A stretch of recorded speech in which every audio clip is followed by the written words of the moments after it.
Welcome to the Letcher County Extension Show. I'm your host, Shad Baker, and you are out on the Extension office property at a little pond that we've got. We've got some bluegill and some smallmouth and a largemouth and a whole lot of salamanders in that pond. And it looked like a pretty place for us to do today's show. This is probably the last of the real pretty weather and the nice colors, and also we thought we'd take advantage of it. I got a few things I want to talk to you today. About today, and the first one has to do with preventing and managing fall pests in your house. Most of you have probably experienced times that this time of the year spiders want to come into your house, crickets, ladybugs, stink bugs, that kind of thing. And really, it's as the temperatures go down, these insects start looking for a place to retreat inside to escape the cooler temperatures, and it's part of their overwintering strategy. You know, they're similar to us. They don't want to be out in the bad, harsh weather either, so they look for a protected place. And if that happens to be your kitchen or living room, that's fine by them. They like cable just like we do. But they mistake your house for a heated pile of rocks, you know, so they're used to looking for places that the sun has hit on and warmed up, and so they detect that around the cracks of your doors and your windows and that kind of thing. And you might see hundreds or even thousands of insects around your home this time of the year. And typically when you see them in your home in the winter, it's too late to fix what caused it. They are not coming in then. You're seeing them as they get warmed up and they just start stirring around in your house. The solution to the problem comes a lot earlier. And so for some of these, like the brown marmorated stink bug, which I think most of you are familiar with by now, smells like cilantro when you crush it, and it's got two little antennae on it that's got a little white band on them. That's how you can identify it.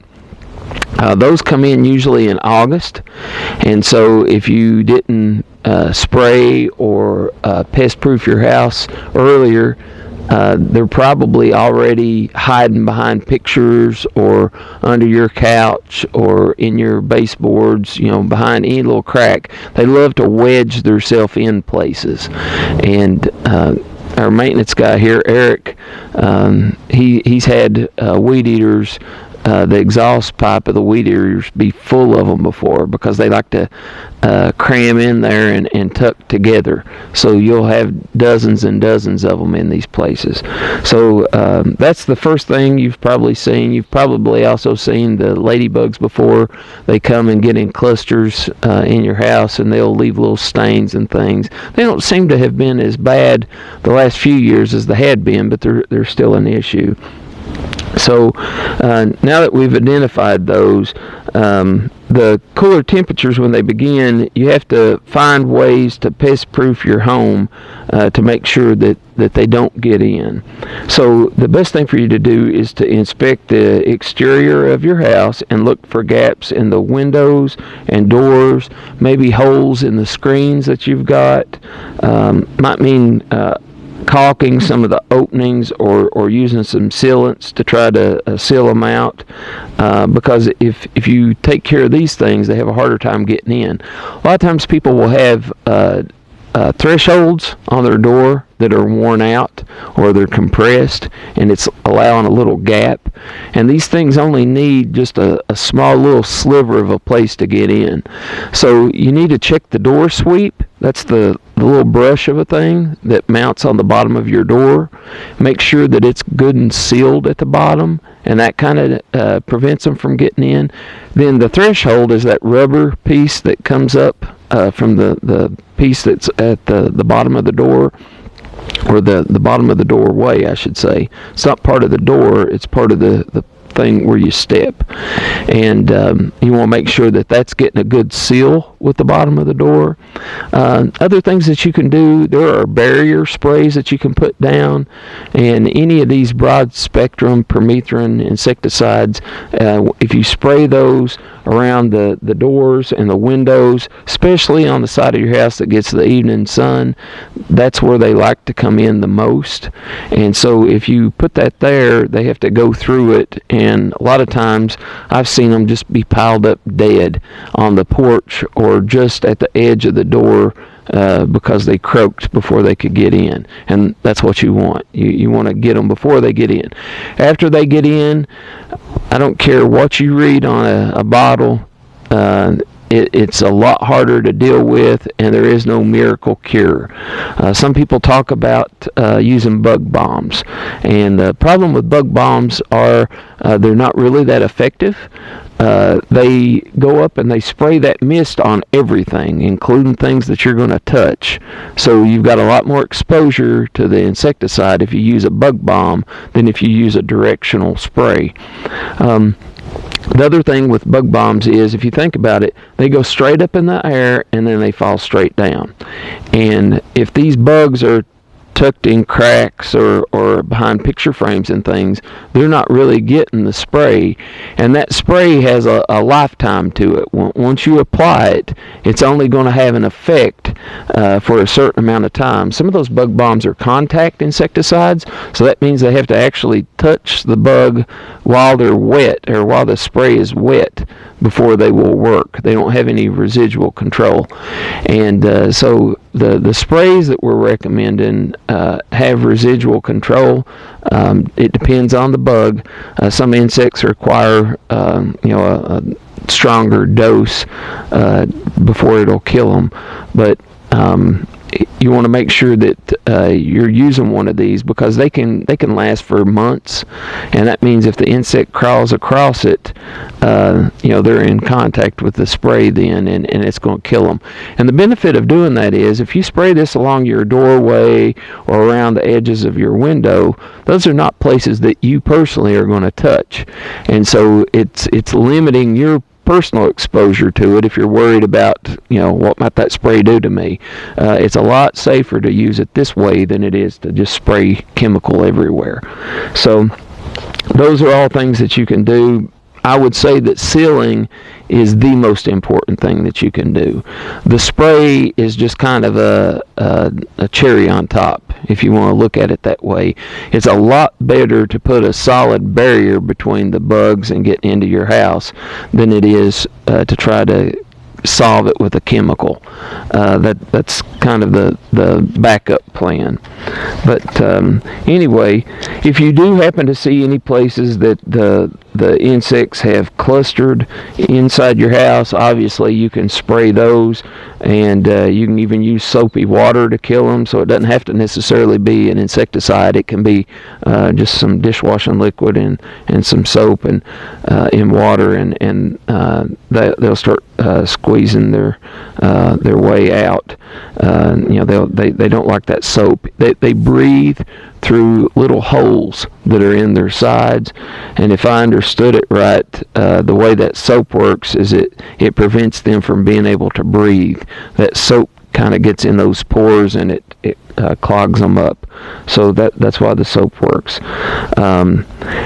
After they're in there, the other thing that you can do, and this is probably the best thing, the one that we recommend the most, is if you do see clusters or see an occasional insect, it's a lot better to just vacuum it up. If you spray where that bug is to try to kill it, you still got to sweep that thing up or vacuum it up, and now you've added an extra step. You've sprayed something there, whereas if you just vacuum it, you've eliminated it just the same, and you've not used the chemical. So, and it's a lot easier for you to just get them out that way. So a vacuum cleaner is your best friend. If you've got any questions about this, or if you want publications specifically on spiders or crickets or the stink bugs and ladybugs, you can call me here at the extension office, and I'll send that out in the mail to you. We're going to take a quick break. I'm going to get a drink of water, and we'll be right back.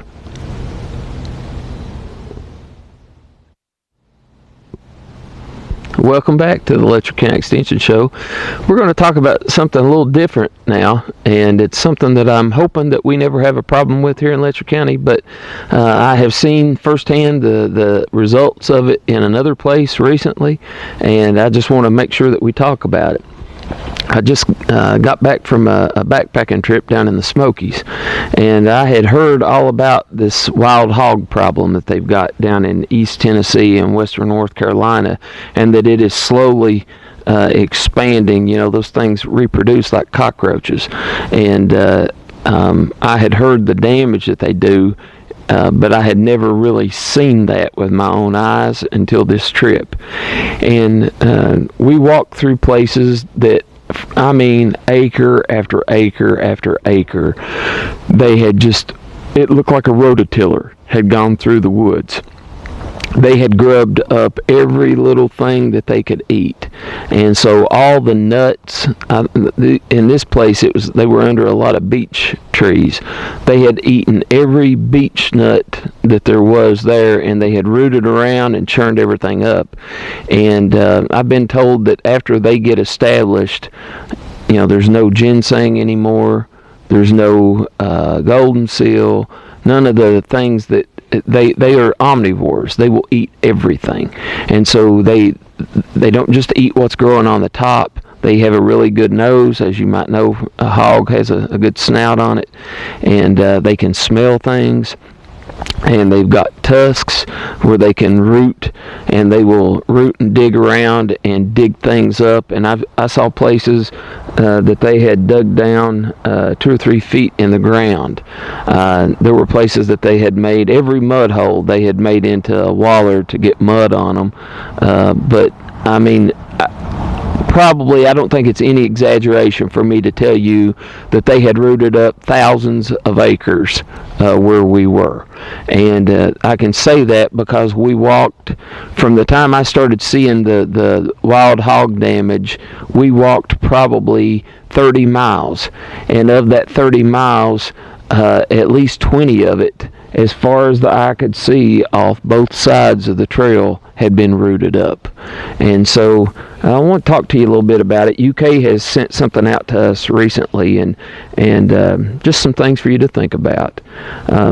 It says there's few things scarier than encountering a wild pig in nature. And fortunately, that doesn't happen very often in Kentucky, thanks to the efforts of the Kentucky Department of Fish and Wildlife Resources and the USDA's Wildlife Services. But you can do your part to help to continue to keep the populations low by monitoring your land and reporting signs or sightings of wild pigs. And it's not just that they're spreading in here. Occasionally somebody will get the crazy notion that, hey, that would be a fun thing to have, and they will bring them in here. And after they're in, they start to reproduce and spread, and they don't stay where they were released. They go everywhere. And they're one of the most destructive invasive species in the United States, and they cause a lot of crop damage. They compete with native wildlife for resources. They alter the wildlife habitat, and they threaten the biological diversity that we've got. And what that means is they eat everything, and when they get done, only the things that they don't like, which isn't much, by the way, but only the things they don't like are left. And so the places that we saw, they were actually having to put fence enclosures up so that the beaches were able to regenerate, because when they come through, they vacuum up every single beech nut that they can get their snout and mouth on, and that leads to there not being any future beech trees. And if you like to deer hunt, just think about what the woods are going to be like if there's no acorns for the deer.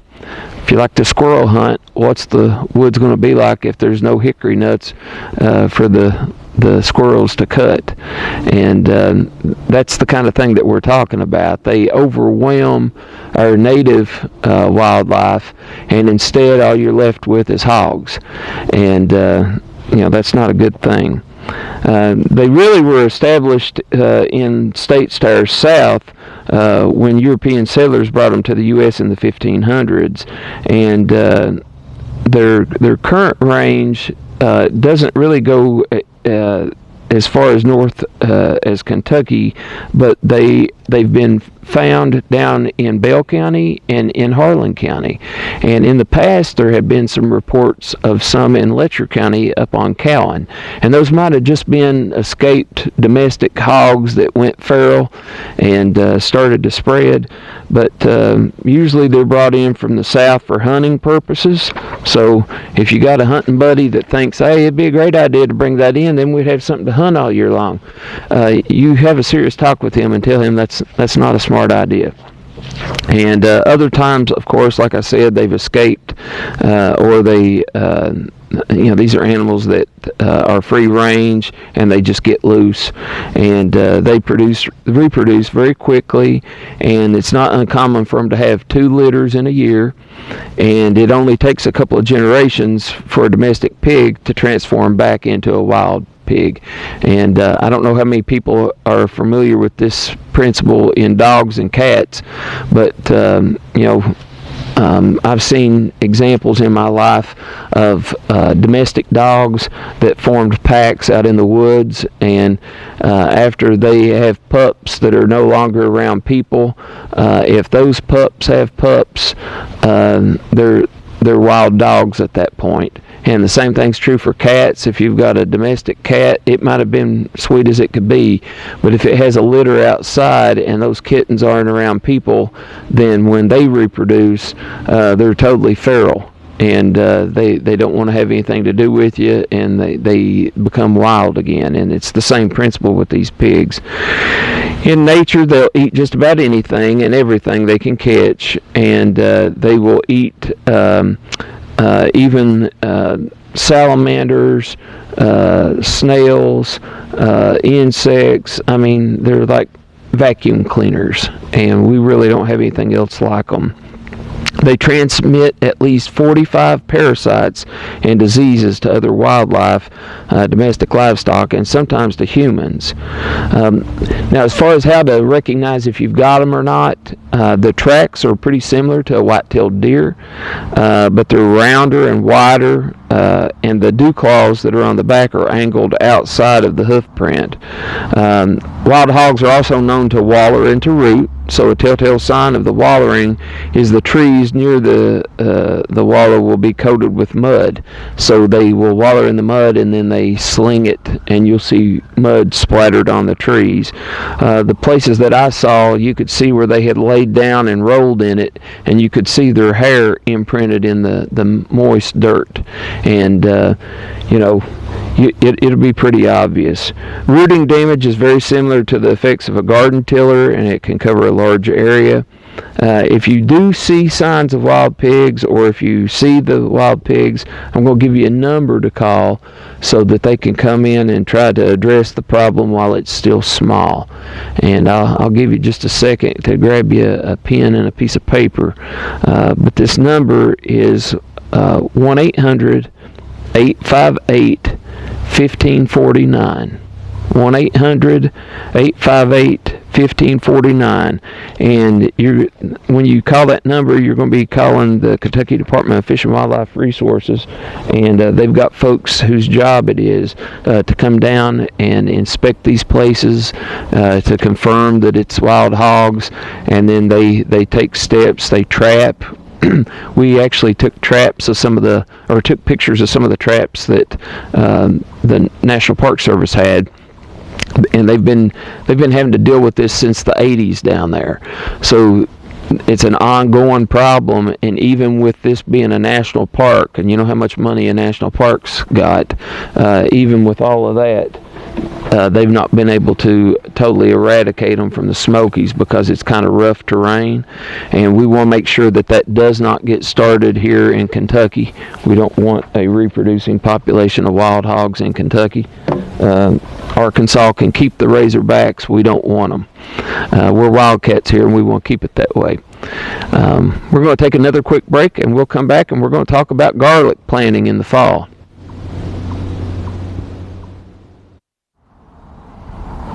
Welcome back to the Letcher County Extension Show. I'm your host, Shad Baker, and we are outside enjoying the last of the pretty weather. And I've talked about hogs and bugs, and now I'm moving on to something good. Sometimes people think that because the weather's getting short that there's nothing much that can be grown right now, and that's not really true. We've got several crops that you would either plant this time of the year for next spring, or there's something that you can plant right now and you can actually have it through the winter. And spinach is an example of one that you could plant and you would be able to have spinach to eat during the winter. But the crop I'm actually going to be talking about right now is garlic. October is garlic planting time. And if to help you make the association, if you remember, vampires were always repelled by garlic, and it's Halloween time. So if you can remember the association, when it gets to be Halloween time, it's time to plant garlic. And so it's long been viewed as a way to ward off vampires, and it's something that planting it in the fall produces larger bulbs and more complex flavors, so that's why you would want to plant it right now. And if you haven't used garlic in your food, you've been missing out. I love it. Melanie will put it in our spaghetti, and it'll be in several other dishes that she makes. I think she does it some on some of the salmon that she fixes, and I love it. I think it's wonderful. We have garlic bread, where it'll be with melted butter, and you slap that on some French loaf or something and toast it in the oven, and it's delicious. And it might make your breath a little stinky, but it's supposed to be good for you otherwise. It's best planted in the fall for harvesting the next spring, and usually you're going to harvest this in June, but it stores really, really well because it's typically not affected very much by pests or diseases. And what you're going to do is you're going to place your garlic cloves, and I think most people would know what a garlic clove looks like. It's just like a little quarter moon shaped looking piece, and not the whole bulb, just one little clove of it. You're going to put it in a place, you're going to plant it in a place that's in full sun and well drained and fertile. And some things that you might consider doing is adding some organic matter like compost into the soil to provide more nutrients and to increase the drainage. And you want to plant those cloves about 2 inches deep, and in the soil with the pointed end turned up. Prior to planting, you need to do a soil test to make sure that your pH levels are between 6 and 6.5, and that's pretty common for most of our gardens anyway. So if you have a garden that you've already tested in the last year or so, and you know that it's around 6, 6.5, then you're good to go. If you're planting it somewhere new that you've not tested, then you can bring the soil in to me, and it'll take a couple of weeks to get the results back. So this is the end of October. I would encourage you to hurry it up if you're going to do that. Otherwise, try to plant it in a place that you've already tested. If you add shredded leaves or straw on top, it'll help protect the cloves from cold winter and help retain soil moisture. Be sure to put your garlic in a corner of your garden or a space where you won't be planting next spring. You don't want to accidentally till it up before it has a chance to do its thing. Each clove of garlic should be planted 6 inches apart and will produce a new head with 6 to 8 cloves at harvest. You don't need to plant a lot of garlic. This is one of those things that a little goes a long way. So if you think about it, if you've ever bought it at the store, it comes in a bulb. One bulb, you can use it for a lot of different recipes, and most people probably wouldn't go through more than one bulb in a year anyway. So unless you're wanting to grow some to share with others, you really don't need a lot. There's 3 types of garlic. There's soft neck, hard neck, and elephant garlic. The soft neck has 2 types, the artichoke and the silver skin, and both are common garlic types sold in the supermarket, and you've probably used those kinds in the past. The hard neck has large cloves, and it's easy to peel and has more intense flavor than the soft necks. It also has a flower scape or a flowering stem, and so what that is, it comes up on top of the plant will send out kind of leaves, but it'll have a scape that comes up. A lot of times this will be like a spiral, look like a pig's tail, and it'll have a bloom at the end of it. And anyway, that's the hardneck. The elephant garlic is a third type, but it's actually a member of the onion family, and it's considered a variant of the leek. So if you want more information on garlic, we've got a gardening publication that covers garlic in it, and we'll be glad to send that out to you.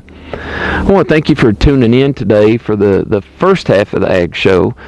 We are going to leave the pretty woods and the pond behind, and we're going to go inside, and Brad is going to be talking to you about how to winterize your beehives and just get them ready for the nasty weather.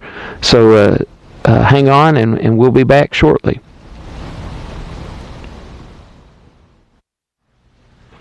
Welcome back to the Letcher County Extension Show. I'm your host, Shad, and I want to introduce somebody to you. I didn't get to do this last month because I had to fly out to something else. But Brad Sexton is the ag assistant here at the office. And Brad fiddles around in bees and apples and a lot of horticulture type stuff. And he's going to be talking to you today about winterizing your hive. So I'm going to hand it over to Brad. Thank you, Shad. All right. We've had quite a few calls and questions about what to do about winterizing the hives. And a lot of them, they're wondering, pretty much after the honey flow's over, they kind of curious about what you do after that. Well, now's the time. We're into fall of the year, and then we're heading into that old cold winter months. And then during that time, you got to really make sure that they have enough food to eat. And to check that, you pretty much, they really need 30 to 60 pounds of food, which is 8 to 9 pulled frames. And when I say pulled frames, it's these frames right here pulled out about like that from the side of the frame. And it is pretty much the entire deep box full of food. And if you don't have that, there's many different other supplements that you could do, and there's many other ways that you can make this happen. One, you can get a 5-gallon bucket and fill it up with water and put 25 pounds of sugar in it, and make sure it's all stirred up. And when you stir it up, you can take this jar, it's a 1/2 gallon jar, and on the ends of this right here, they have little holes. And that will let the bees get in to the bottom of that feeder. That is a feeder that goes on the bottom like that right there. And the bees will go up through this slot right here. And when you go into here, they will have the sugar water come into them like that right there. If it's really, really warm, you can leave that on the outside of the hive during the warmer months of the fall. But when we're getting into colder weather that goes below freezing like we have before, you really need to take like an empty deep box is what you got here, and you take this feeder full of food here, and you can just set it right down on top of the frames with the bees in it during the warm months, and then you can put your liner back on, and then your top back on there, and check it periodically during the warmer months. Now when the Weather Channel or your meteorologist gives you the weather forecast and it dips below freezing, you better get the jar full of food out of there, because it will freeze and make a mess. And you can go into another alternative that I like to do, and it's making candy boards. Now the candy boards are made with, you can take 2 cups of water in a very large pan with 5 pounds of sugar and bring it up to a boil. And when you bring it up to a boil, you can use a candy thermometer and bring it to 248 to 250 degrees. And it will form like a softball stage. Well, when it goes into the softball stage, you can take the aluminum like a baking pan that you can get at your grocery store, and pour that out in it, and it will crystallize and harden up real thin, and you can even break them in half. And then that'll be the alternative to the jar that goes inside of the hive. And you can lay the candy board right on the top of these frames here, and then put your box back on top, like so, and your liner, and then cover it back over, and you can leave them all through the winter months. It won't freeze, and it'll give them a supplement to have to keep them. You don't want to starve your bees to death in the winter. That's the main objective here. A lot of hives are being lost with lack of food sources. So at the end of the day, you just want to make sure that they have plenty of food going through the winter. So we're going to take a break right now, and when we come back, we'll show you how to further winterize the hives, which will go into treatment of mite strips and actually closing them up for the winter, so you can make sure that they're covered throughout the cold weather and be ready to go in the spring. All right, welcome back. And what we're going to do now, I'm going to go into the part where you can break down your hive and start the process of treating your hive and getting them ready for winter, so in the spring that you can actually have them ready to go, and you'll have a strong hive when the springtime starts and the blooms start coming out. So what I usually do, I remove the liner. And my personal hives at the house, I usually have 2 deep boxes on mine, with which will equal out to 18 frames of the pooled honey for their food. Like I touched on before, have to have 8 or 9 pulled racks out is best per chamber for the hive to survive. And pretty much what I do now, they've got varroa mites and different kind of mites, and I treat for mites with strips like this.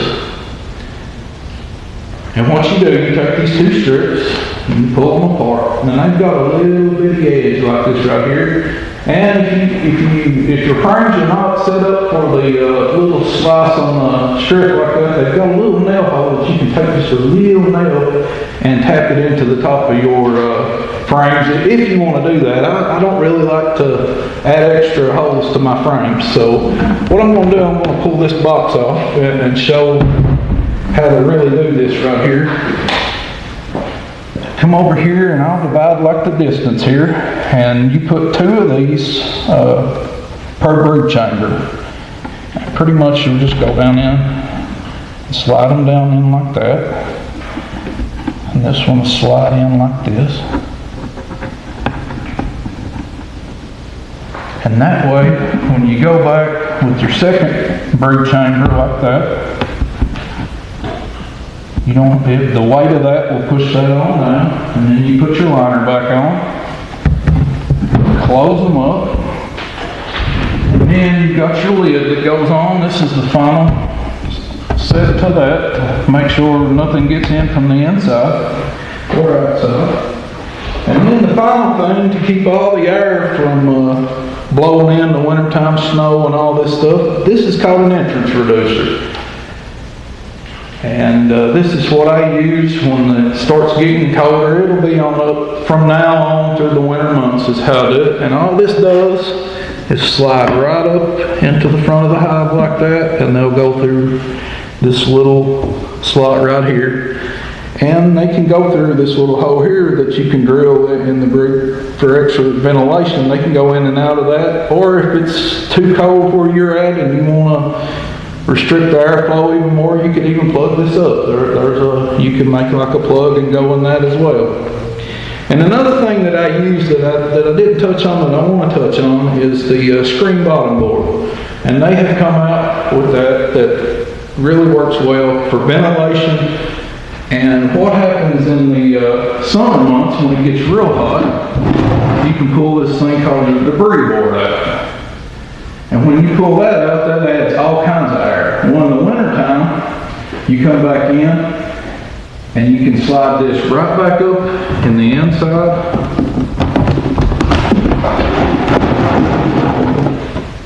The bottom board like that right there, and it restricts all the airflow from coming up through, and affecting your bees so they won't freeze. So we're going to take another break here, and when I come back, I'm going to go over some things about what to do unhive related, but it deals with the different accessories that you have for your hive and the cleanup process during the winter time when it's too cold to actually check on your bees. This is what you do on the inside.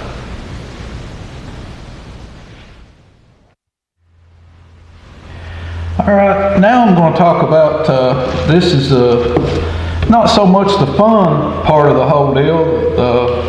Good old honey part's the fun part, but I've had a lot of people that's actually requested cut comb in their honey these days, and if you use an extractor, you can't really do the cut comb deal, and you just have to, I found you just cut it out the old-fashioned way.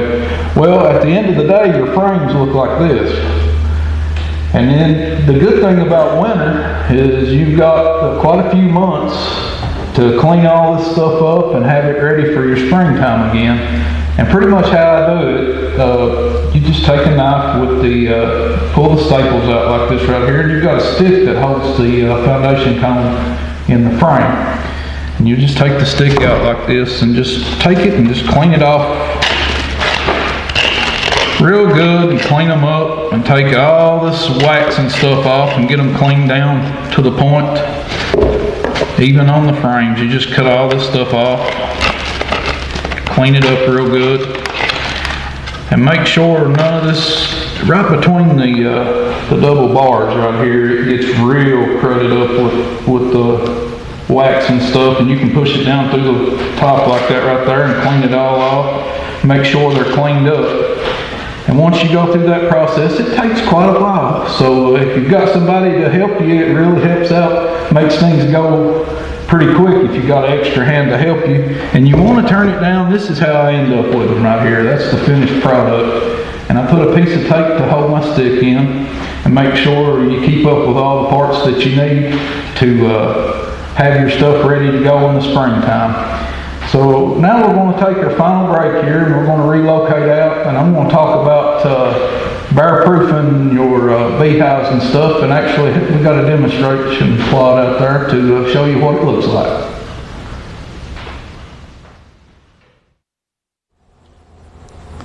All right, welcome back. We've had a lot of trouble, and me personally had a lot of trouble out of black bear this year with the honeybees. And in the winter months as well, going from fall into the winter, it'll give you some downtime to construct a fence along the lines of this right here. A high tensile electric fence is really needed around your bee yard to make sure that the bear doesn't get in and destroy your bees and other things inside the yard there. They're really destructive when it comes down to them. And you really need a good energizer or fence charger with, they'll be bear rated on them on the package. It'll tell you for bears or whatever, but the higher the joules, the more powerful it is. And you really need 5 or above on the joules to keep him away from your bee yard.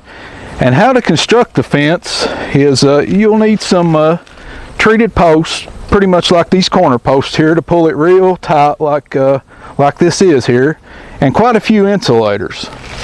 And right here on the T-post, they're called T-post insulators, and you can run your line in through there and it insulates and keeps your electric charge through there. And it is recommended that you can have one 40 inches tall, and the bottom line next to the ground is about 6 to 12 inches off the ground, and you can run about 4 or 5 strands through there. And with the potency of the joules on the charger, it will be enough to keep him from destroying all your hard work and your hives inside your apiary there.